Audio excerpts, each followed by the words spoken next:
Isang mapagpalang araw po mga kalingap, magandang araw at magandang gabi sa mga viewers at listeners at mga solid supporters po diyan at mga kababayan po nating OFW na patuloy na sumusuporta.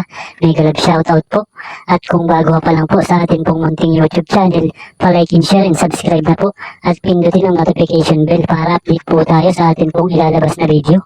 So yun mga kalingap, may panibago na naman po tayong pag-uusapan. Krista po natin matapang na humarap at nagbigay ng mensahe sa bagong Kalingap Angels at Kalingap Rob at Mikoy po natin na nagulat at napahanga dito. Wow, grabe!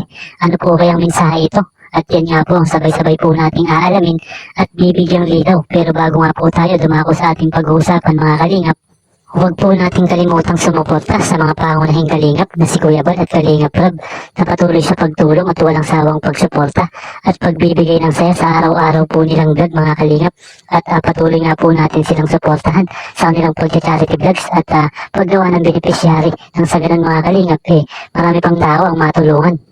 Lalong-lalo na nga po sa mga taong nangangailangan mga kalingap at paalala po mga kalingap, tapusin muna natin ang kabuuan ng video bago tayo magbigay ng opinion at komento.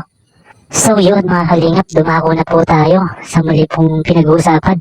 So yun mga kalingap, dumako po tayong muli sa atin pong pinag-uusapan patungkol sa bagong Kalingap Angels po natin. Ano po kayang klaseng mensahe ang binigay ni Krista at para mapahanga po si Kalingap Rob at Mikoy po natin at yan nga po ang bibigyan po nating linaw. Pero bago po yan, panoorin po muna natin.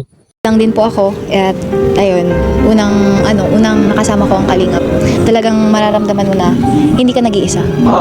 Talagang kadamay mo sila, bukod sa matutulungan kanila, mas marami kang lesson na matututunan. Tulad ng ayun, tungkol sa mga basher, 'di ba, sa Facebook. Kasi 'di ba nung bago din ako, talagang grabe yung bashing. Kumbaga, hindi naman may iwasan kasi nasa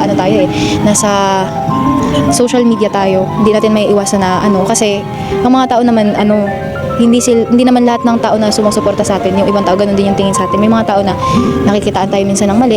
Pero dun sa mga minsan sa mga nambabash, din tayo magbase din tayo kasi minsan dun sa mga may nambabash kasi meron silang di nakikita sa atin na hindi maganda ganun. Pero wag tayo magpapa-apekto kasi dun tayo hihilahin pababa pag nagpa-apekto tayo.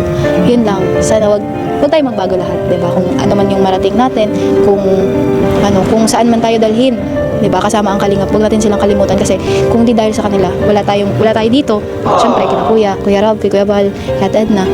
Kung di dahil sa kanila, palagi tayong mag-thank you kasi kung di dahil sa kanila, walang Kalingap at walang ganito, wala silang natutulungan. Kaya yun lang.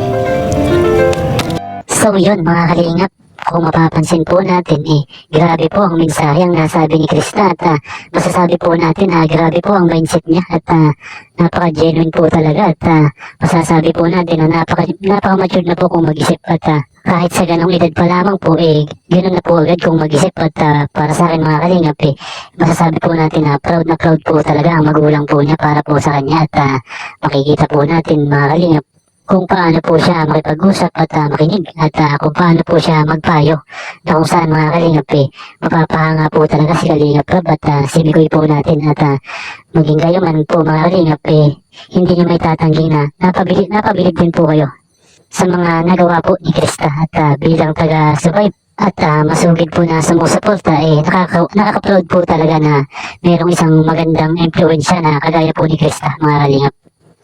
At may ibang dako naman po tayo mga kalingap, pag-usapan naman po natin ang ni Chris at masasabi po natin na napakaswerte po talaga ni Mikoy at bukod sa mabait at matalino napakaganda po ni Krista at after 3 years nga po mula ngayon masasabi po talagang sulit ang paghihintay ni Mikoy para kay Krista mga kalingap.